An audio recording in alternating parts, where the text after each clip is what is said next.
Hello everybody and welcome to today's video. Today, I'm bringing you my PvP Warden Healer.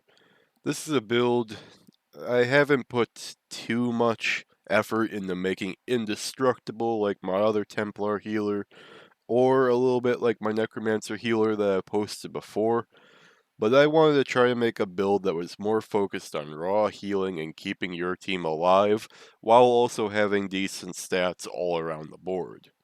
So without further ado, we're going to hop right into the stats here. We're going to keep up with our Breton trends on our healers. I really like Bretons for their sustain in PvP, especially on those healer builds. You can kind of run with lower Magicka recovery, lower all-around recovery, and you'll do a little bit better on a Breton. Though a second close option here would be an Argonian for their extra healing, and their all-around stat buffs. We have 64 points in the health because we are a Warden. Getting all that extra health on the Warden does help when we stack up our heals. We're going to get some extra HP going. And depending on what food you use, you'll be around 37 to 40k health when you're fully buffed. Here we have 26.6k max Magicka and 16k max Stamina. Sitting at a nice 1650 Magicka recovery. Our other recoveries are a little bit more unimportant because we don't really need them that much. Unbuffed, we're sitting around 2500 spell and weapon damage. And our resistances unbuffed are 26.7k spell resistance and about 23k physical resistance, sitting around 1700 crit resist as well while we are fully unbuffed here. We're going to be using the Ritual Mundus on this one to get some extra healing power. Depending on what food you use, or if you use a different race, you can go ahead and change this to the Apprentice to get some extra spell damage, or you could change it to get that extra recovery, whichever you need. The Mundus is up to you. Now for this video, I'm using Witch Mother's Potent Brew just to show you how this stat recovery can play out. Normally, I would go with another food here, something a little more max stat-wise, like the Solitude Salmon Millet Soup. I can play with lower sustain because I've been practicing on this build with different foods and what works for me. But this food option is also interchangeable and up to you. Next thing we're going to do is go right into the gear. 2 pieces of Earth Gore in Divines. This one isn't a real shocker. Earth Gore is just very powerful in PvP. It's going to save your teammates. It'll cleanse, abilities that are on the ground.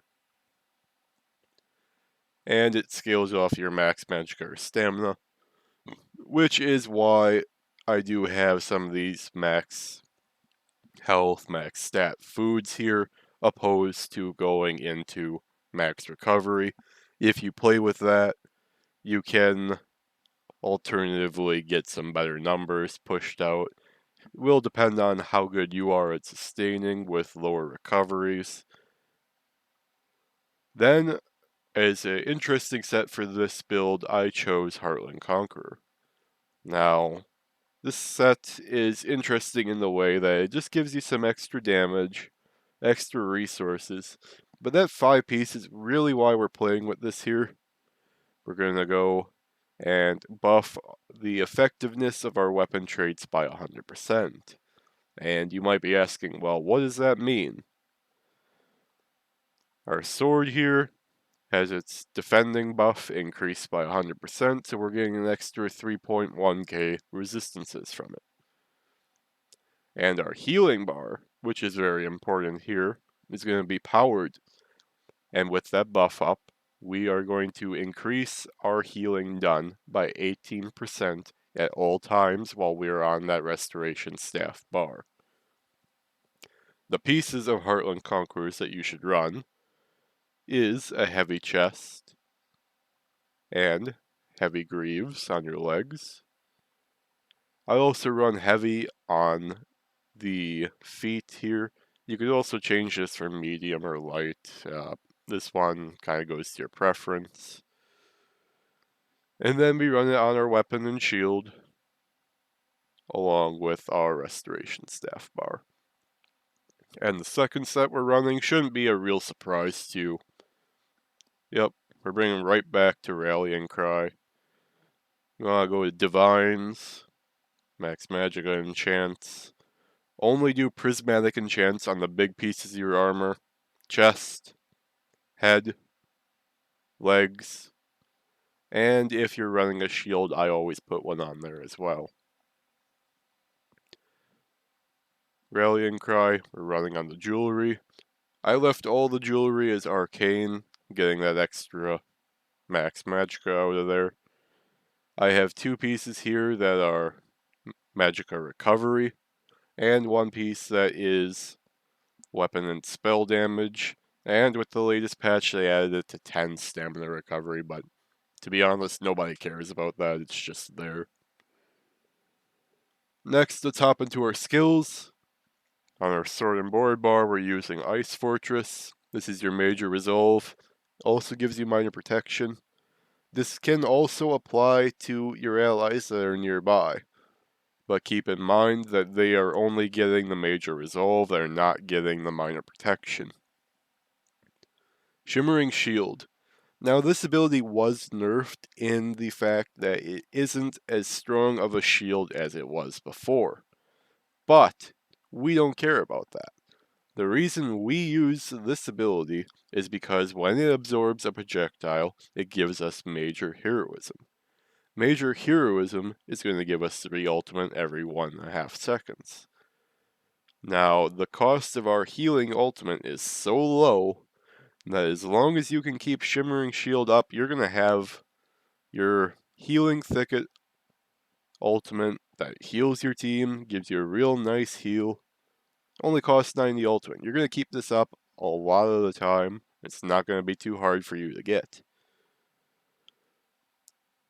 Now we do use Living Trellis. This here is a flex spot.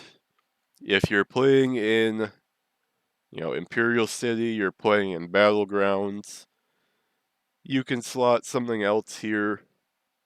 I would definitely want you to take Deceptive Predator for the Major Expedition, the Snare Immunity, the Minor Evasion. We have Echoing Vigor here. Huge heal over time. A lot of people run this. Stacks with other Echoing Vigors. So definitely run it. If you're running in a group, you just spam this, a bunch of you, you're all going to survive. Heals stack so much in this game, it's just broken. Have this on there, stack it with other people in your group, stack it with other randoms that you're running around with. You're all going to live. Blue Betty, extra recovery. Your major brutality and sorcery increases your damage. Also gives you a little bit of a purge every 5 seconds. The effect that it removes is random. You can't control it. Healing Thicket. It's just our big ultimate for healing here. Does a burst heal. And with the morph that we chose, it does a heal over time. That will apply to people who leave the area that it was healing in. Restoration bar. Not a big shocker here. Radiating Regeneration. Big heal over time, over 10 seconds to 3 nearby allies. Again, this is another heal that stacks on top of each other like Echoing Vigor. You have a bunch of people spamming regen, you have a bunch of people spamming Echoing Vigor.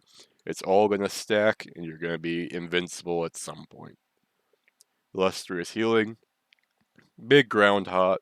Throw it down somewhere. Forget about it. It's going to keep a lot of people alive. Does a lot of healing. Budding Seeds. Another great heal over time ability. Will do a burst heal after 6 seconds, and otherwise it gives a nice smaller heal over time every 1 second. It also has a synergy, which will do another little hot for you. Polar Wind. This is a max health heal. This is a very important one to keep an eye on. because the more health you stack in your build, the stronger this ability is going to be. So you see here, just completely unbuffed with the flat health we have right now, it's going to be 16k flat healing, which is going to be cut in half in PvP. So you're looking at 8k flat heal that has just about a 2k every 2 seconds for 10 seconds. And that will also apply to your teammates, which makes it a very valuable skill to have. Enchanted Growth, another little burst heal for us here. The reason we really have this on our bar, even though we already have a burst heal, is because it gives us extra recovery. Any target healed gains minor intellect and endurance. Free 15% recovery just for hitting a heal on your allies. Why not have it? No brainer. Now we play with Barrier, another flex ultimate that we could, screw around with. You can go to Warhorn. You can stay on Barrier. Really, if you wanted to, you could even go another Healing Thicket or, Permafrost, whatever you want here. I like Barrier because if you're playing with a team, you just slap down your Barrier and you go. Keeps people alive, and that's your main job as a healer, is to keep people alive and buff your team in any way you possibly can. Now we're going to hop into the CP. Green Tree, do whatever you want here, it's not going to affect your combat. Here's Gifted Rider, Liquid Efficiency, Rationer, Steed's Blessing. Blue Tree, more important. Unassailable, we don't want to take any area of effect damage. This includes, siege, AoE abilities, bombs. I think it's pretty important to always have this one slotted if you're going to play open world PvP. From the Brink, I've said this in my other healer builds, this CP is insane. You need to slot it if you're playing a healer. Don't even try just to play without it. Ironclad, you don't want to take any direct damage because you're already squishier as a healer normally. And this build isn't as tanky as some of my other ones, so if I can take less sudden direct damage to me, I prefer that option. In Soothing Tide, we have a lot of AoE abilities on this build. We do have some heal over times and some burst healing, but the area of effect healing is much larger on this build, so that's why I chose to buff it by that 10%. You can also choose Focused Mending, Swift Renewal, whichever one you think you're really going to get the max stats out of, but I've found in my personal preference that Soothing Tide works the best for this build. Red Tree, we're going to go Fortified. We are a little bit squishier on this build, so the extra armor is appreciated. Boundless Vitality, we're a Warden, so we want to stack that health up. Rejuvenation, again, this is something you can change if you're playing with lower sustain. I keep it on right now because I do switch over to going to Battlegrounds sometimes, especially right now where there's the Chaos Ball weekend event. So I haven't had a need to change this because Battlegrounds are no CP.